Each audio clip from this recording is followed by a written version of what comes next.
My friends used to make me look crazy, especially in front of strangers. But this wasn't a very hard thing to do. Because like I said in my crash out video, I had a habit of crashing out instead of using my words. Oh good God. So, let me give a little story that just explains what all these situations were like, because they are all pretty similar. So, imagine you have a friend that is teasing you over and over about something you're sensitive about.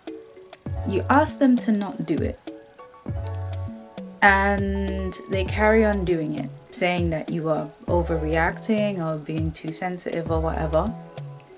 And then one day it gets to be too much for you, or they say it in front of someone else. Maybe someone you liked, maybe some of their own, like their other friends that aren't your friends, or maybe some strangers, and you lose it. Now all of a sudden, you're out here screaming, yelling, crying, maybe even throwing something. And they're there trying to hide the fact that they are laughing. They find it funny. And they're telling everyone that they don't know why you just all of a sudden flipped out. That you just flipped out all of a sudden. They don't know why. They don't know what happened. Now, of course, most people aren't dumbasses, so they know that it couldn't have been nothing. Especially if you do this if this happens around people you know. They know that it couldn't have been nothing, but they don't know what it is. So in their eyes, you still look a little mad. And you're so emotionally riled up, so upset, that you can't even explain yourself. Like the words can't come out because you're being choked by tears. And they're just there, laughing. That wasn't every friend, but this is the kind of stuff that my old best friend used to do to me. And I've had a couple more friends who were very close do that same thing. So, and that used to happen a lot. A hell of a lot. I think I may not have realized it that I had certain friends who were. Ain't that essentially bullying? I don't know. I'll look up the proper definition of bullying before I say that. But it was bad. We all know it's bad. But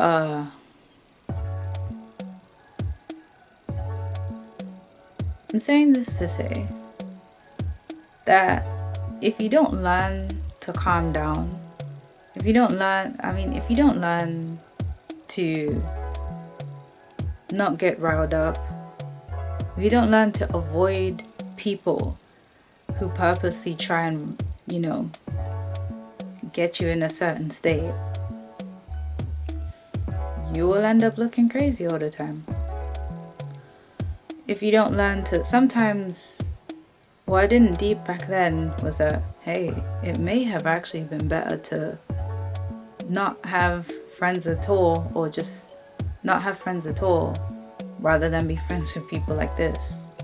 Because I had friends of all backgrounds, friends of different racial backgrounds who are doing this. This isn't a case of, okay, maybe you actually have to go and hang out with the white girls then if this is what the black girls are doing to you. It was just like, well, you flip out all the time, so you're an easy target, so let me try the same thing too.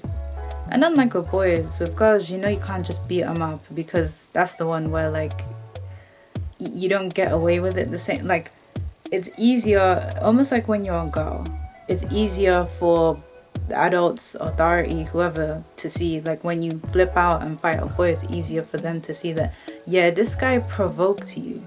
Because, well, why else would you be fighting a boy that's bigger than you? Or smaller? I don't know, my hands were rated E for everyone, but why else would you do that? But with girls, it's a bit more I don't know, it's a little bit easier for someone to flip it and make you look like the villain. And that shit happened to me a lot. Like all throughout, like right from being like a really little kid.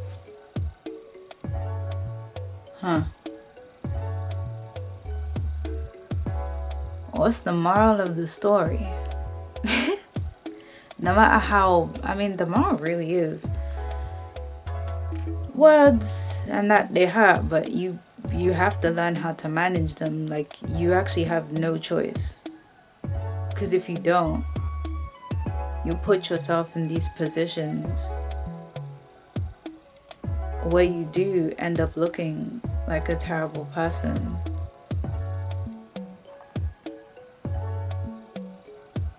Or you will do something that actually you will take some actions that actually are worse. Because here's the thing, hitting someone by society is going to be seen as way worse than whatever the hell they said. And you could even argue that back then, when we're all like much younger, we're not really thinking too hard about what we're saying and how it affects people, because Lord knows I'm not perfect. I didn't always think.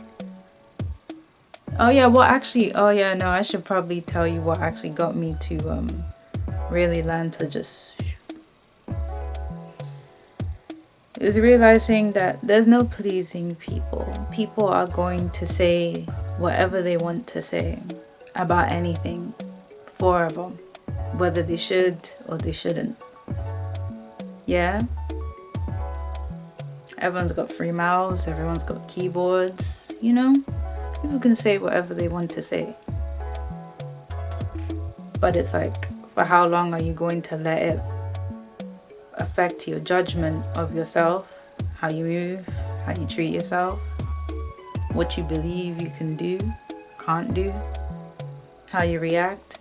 Are you going to take this pain that this person has put on you by, annoying you? How are you going to take it and make your own life worse by flipping out, throwing things, reacting? What happens when you get to an age where that's not socially acceptable anymore?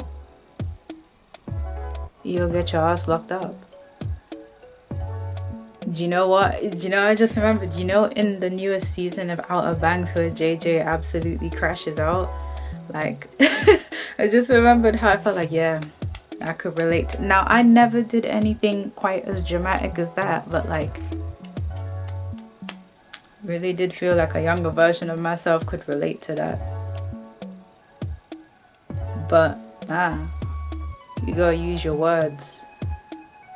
Because, sometimes you believe that people won't be able to help you if you just say that this is what this person is doing to you. They're gaslighting you. But when I actually did manage to find my words, everyone understood.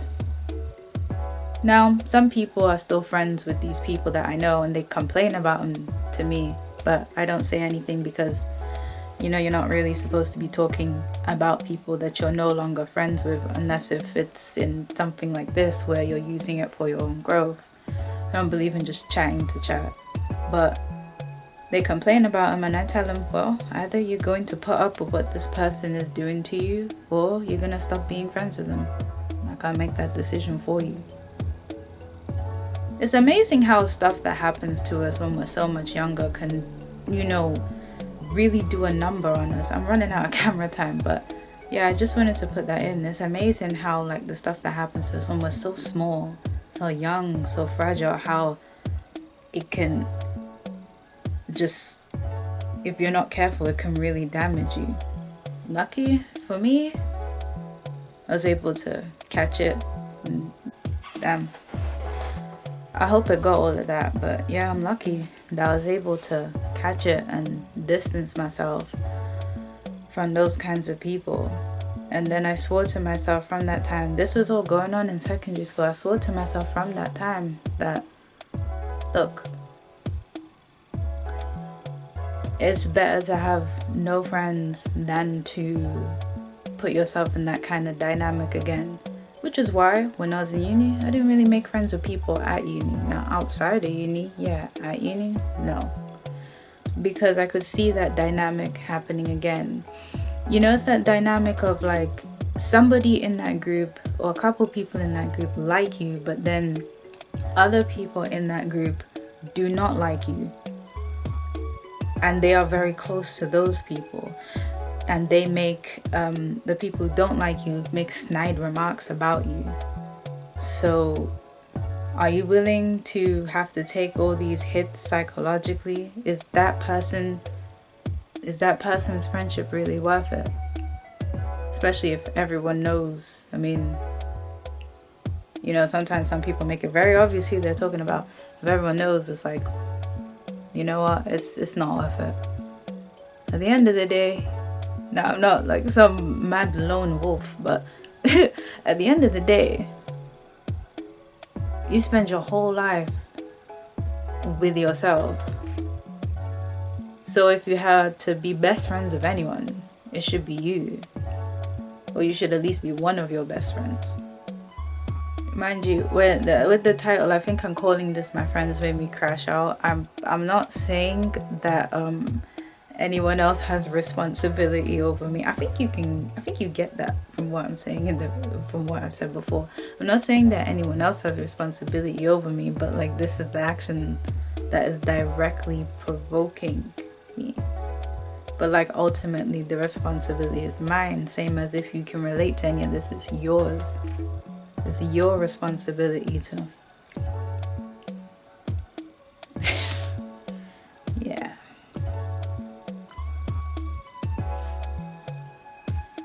Sorry, that was not words. It's your responsibility to chill out. And don't let others bring you down.